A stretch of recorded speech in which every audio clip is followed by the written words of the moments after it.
faster than a speeding bullet, more powerful than a locomotive, able to leap tall buildings at a single bound.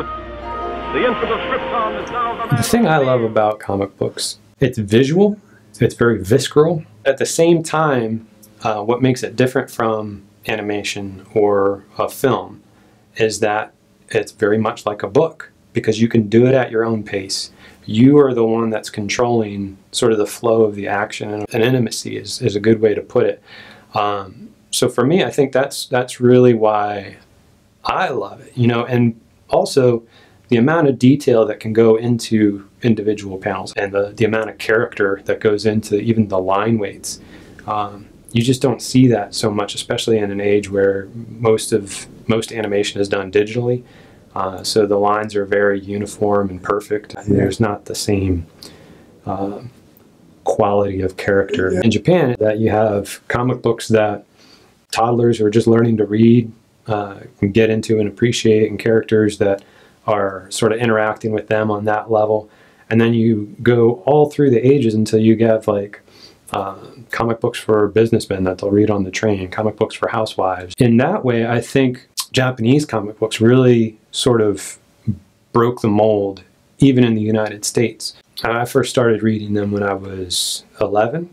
By the time I got to be about 15, shows like Dragon Ball Z or Sailor Moon or different things like that started being aired on American television. And at that point, it became more popular for American comic books as well, until now we have this huge swell of comic books being $1 billion industry. Is huge. It's just incredible. Every single movie that comes out, it seems like it's breaking $1 billion around the world. So yeah, I think just a hugely untapped medium for proclaiming the gospel. And not to say that people aren't using it, because they are, telling the account of Jesus Christ through the Gospels in comic book form.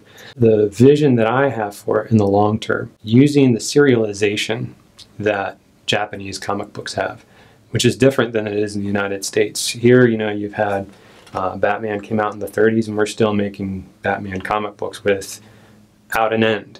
Same thing for Spider-Man coming out in the 60s, and he's still going strong, hundreds and hundreds and hundreds of issues later. They're very interesting in that way, and I think that serialization aspect is something that's been very limited in use in Japan. So if I think of the characters that have made such a big impact, you know, I love Spider-Man, I love Batman and everything like that, because they are going all the time. You know, you see them in all sorts of different stuff. If you hand somebody a comic book just on the street, even if it's a thick comic book, maybe they read it and maybe it speaks to them and it's sort of condensed.